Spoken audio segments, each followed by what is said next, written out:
All right, welcome back, everyone, to another episode of the first inning. And we are back again live. Let me make sure my sound is working and we can do this.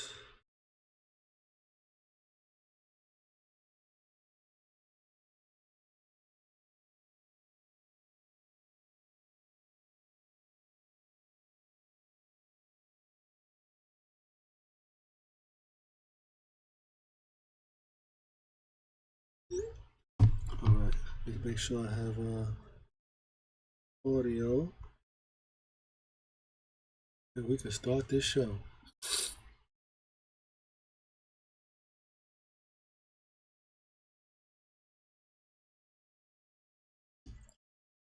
Sure.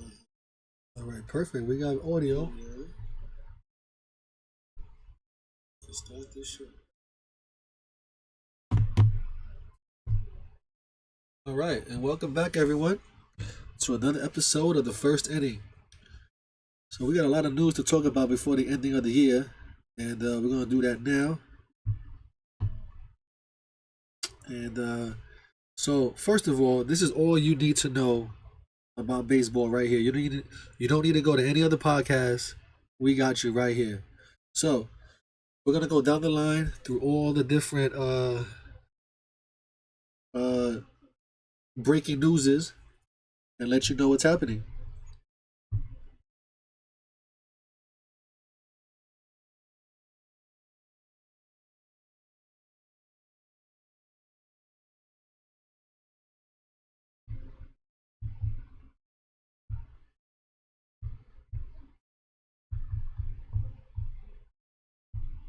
All right. So the Cubs signed Joe Hudson to a minor league deal. We're gonna go down the line here.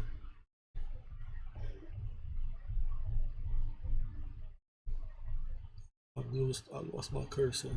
There we go. Blue Jays signed Isaiah Kiner-Falefa. Andre Alton Simmons retires. Blue Jays re-signed Kevin Killmeyer to a one-year deal. Mariners signed Mitch Graver.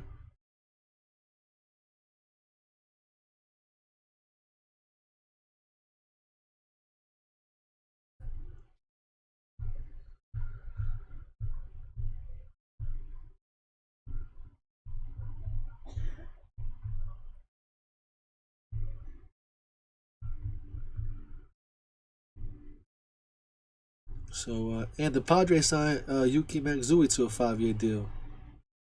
Really interesting.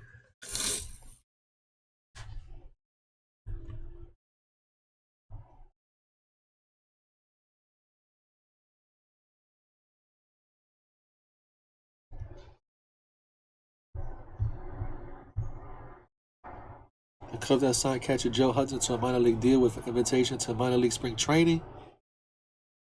Hudson is only 33. And he has 18 games in major league experience at this point of his career. Wow. Angels, Cardinals, Mariners. Only played 18 times.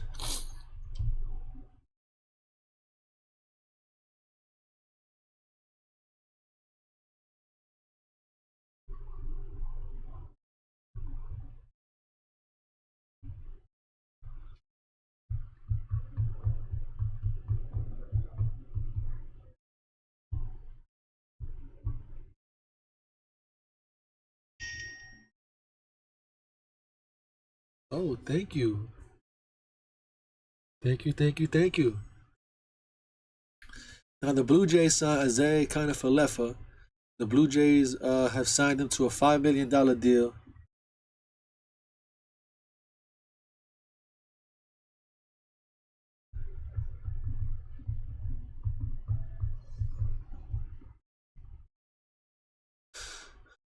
Now, Kiner-Falefa has won a Gold Glove as a Ranger, as a Texas Ranger, as a third baseman in 2020, but he hasn't since played much time at the hot corner since Texas used him primarily as shortstop in 2021, and the Yankees did the same in 2022. The past season saw New York shift IKF all around the diamond since Anthony Volpe took over at the everyday shortstop, and kind of Falefa racking up a lot of playing time in center field, left field, back at third base, right field, shortstop, and a lone inning as a second baseman.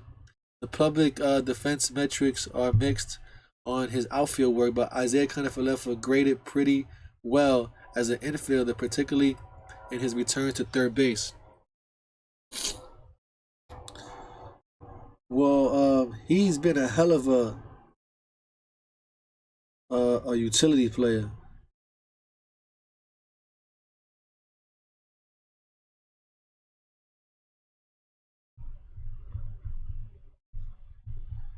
He's been real well as a utility player.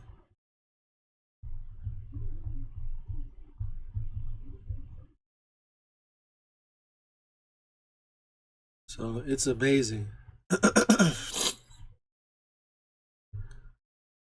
With Matt Chapman as a free agent, it would seem like the Blue Jays could install Isaiah Kiner-Falefa as their regular third base option for the time being, giving the club at least a first glove starter if either Chapman signs elsewhere or a more clear cut starter can be found. That said, IKF is probably less of Chapman's replacement than he is replacement for with Murfield, another right hand hitter who has developed regularly as a second base and the outfield.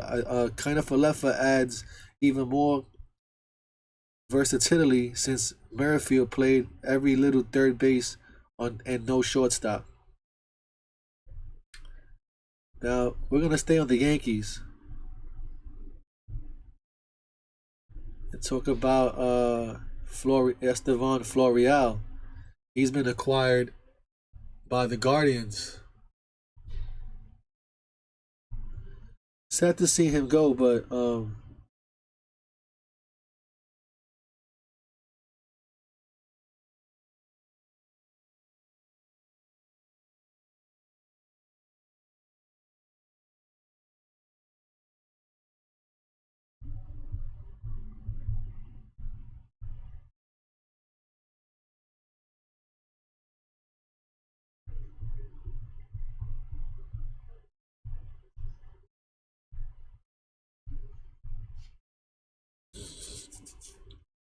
so the Yankees and Guardians have agreed on a trade that will send outfielder Estevan Florial to Cleveland in exchange for right-hander Cody Morris. The trade ends Florial's tenure with the New York Yankees,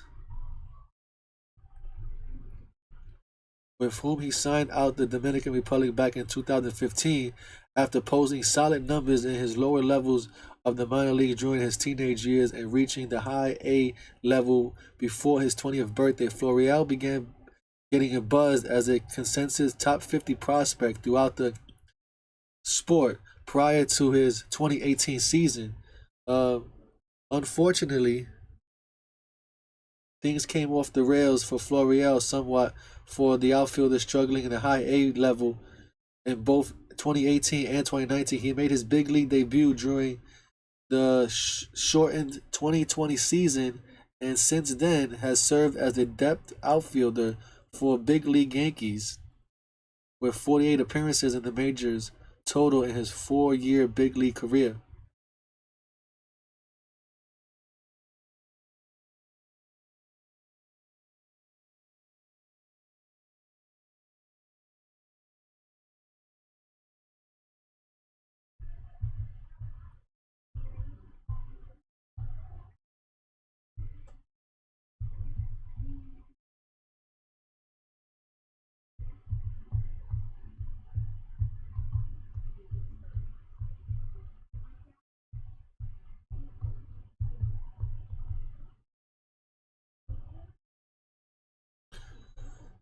So let me see. Let's keep going. Blue Jays signs a kind of Falefa. Another deal that I wanted to see the Yankees do was sign Yuki Matsui. He was a closer out there, and the Padres have signed him to a 5-year contract. The club has announced Matsui and the Padres are reportedly to close a deal earlier this week. He will receive $28 million guaranteed over the life of the contract, which includes opt-outs after the third and fourth seasons of his deal, as well as injury clause can convert the fifth year of the contract into club option worth $7 million if Matsui suffers a serious elbow injury during the life of the contract.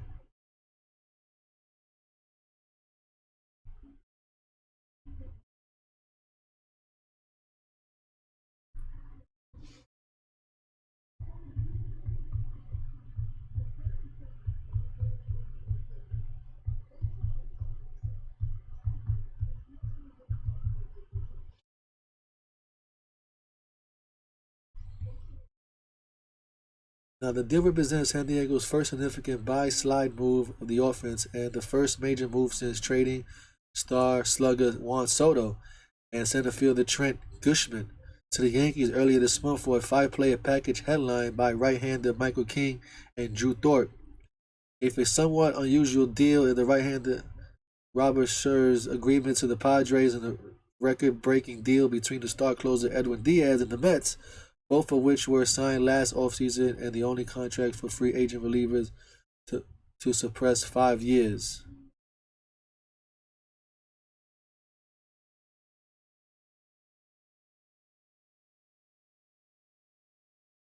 Wow, Matsui landed number 43 on the top 50 MLB free agents list, where they projected him for a 2-year, $16 million deal. And he got $28 million deal.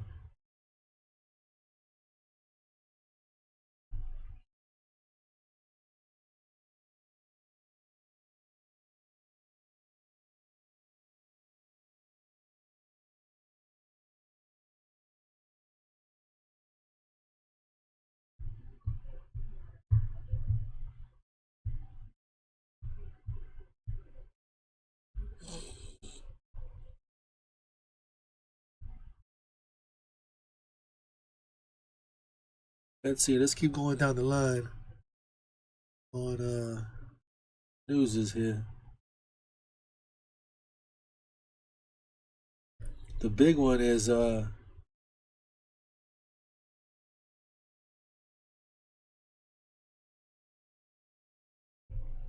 let's read this one. Major League Baseball has finalized the luxury tax calculation for the 2023 season, and the 8 teams over the competitive balance tax threshold will combine for a total bill of $209.8 million. Both the number of tax-paying teams and the total sum of new records, suppressing the previous highs of 6 teams in 2016 and 2022, and $78 million in 2022. Here is what each of the 8 teams owes for suppressing at least the $223 million based on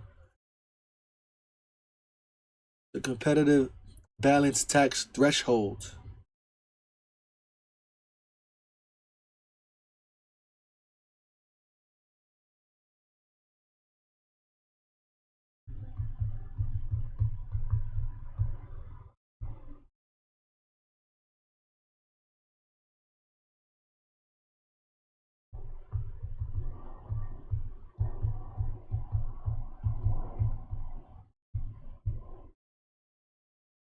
Okay, so the Mets are at $100,000, 100,781,000.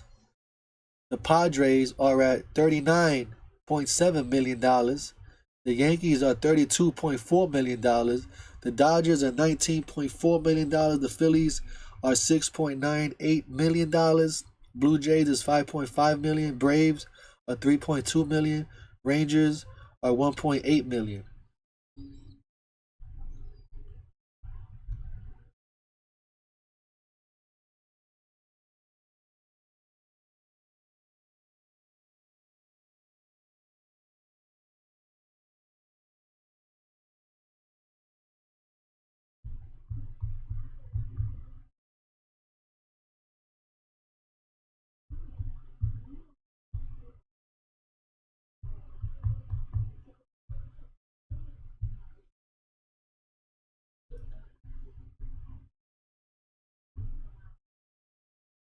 Now, as a reminder of how the luxury tax operates, the competitive balance threshold figures are determined by the average annual value of salaries for players on the 40-man roster. A player entering $20 million over 2 seasons, for example, has CBT numbers of 10 million, even if the player might earn 8 million for the first year of the contract and 12 million his second year. Deferred money in the contract can reduce a luxury tax number in some extent. Most famously, Shohei Ohtani's $700 million deal with the Dodgers contains $680 million deferred money. So his CBT hit will be roughly 46 million per season instead of 70 million.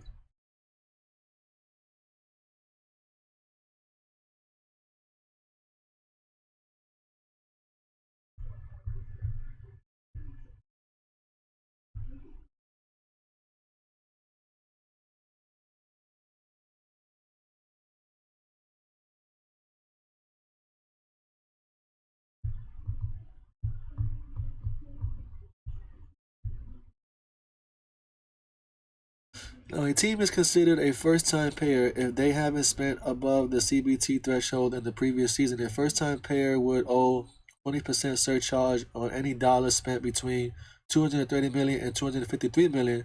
32% of anything between 253 million and 273 million. 62% on anything between 73 million and 293 million. And 80% of overages of anything beyond 296 million. The percentages raised of a team is a taxpayer of two consecutive seasons, and the percentages rise if the taxpayer of two consecutive seasons. Wait, and then the further the team exceeds the CBT line. Well, anyway, you get it.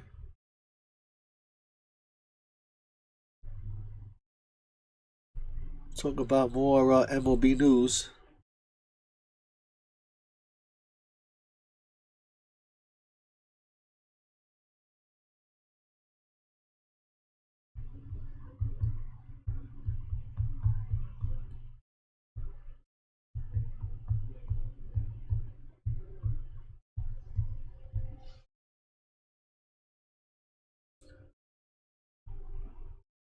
The team was everywhere, huh?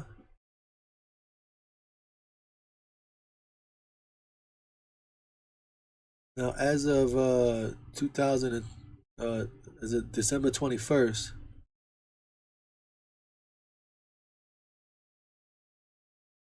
They all voted against the changes.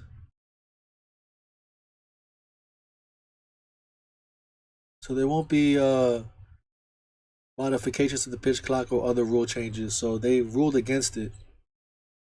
So thank God none of this stuff would be happening.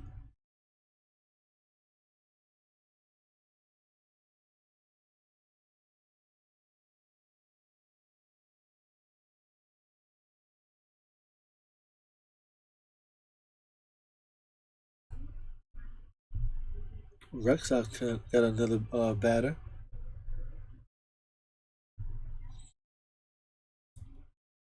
Galito will collect an $18 million salary over the next season and will receive $1 million buyout if he exceeds the opt-out reports.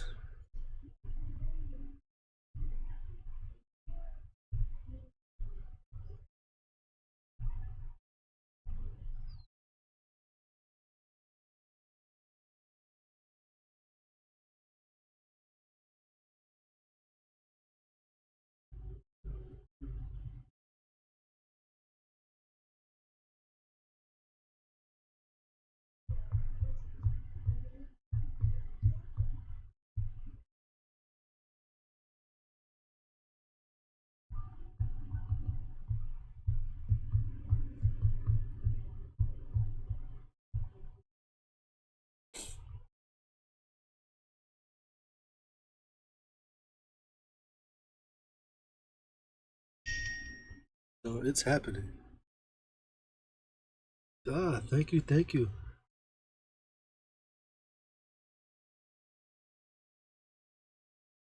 Hell yeah.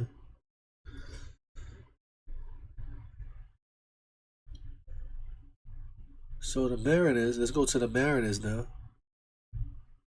Mitch Graver.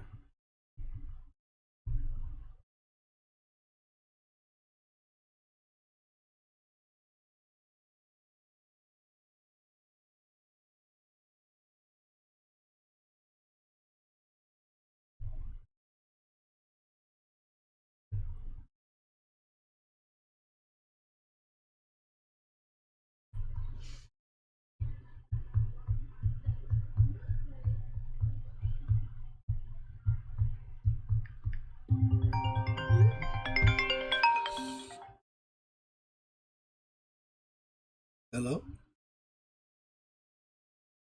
Hello? Hey.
24 million. Got a call.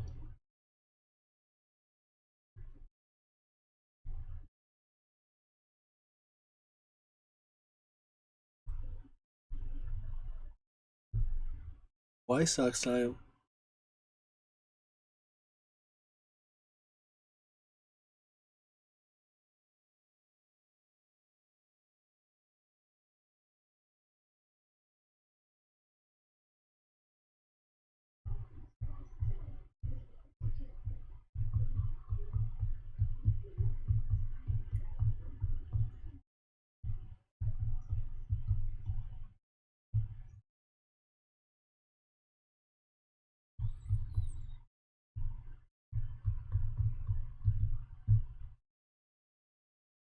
Maldonado. Now Maldonado will earn $4 million in 2024, according to MLB. And Mark Ferdinand. 2025 option and investing option that was triggered would pay Maldonado another $4 million in the second season of the deal.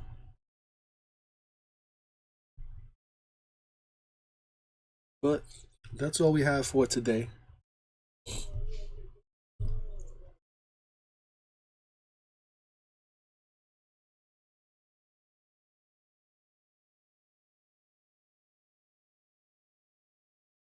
Hello?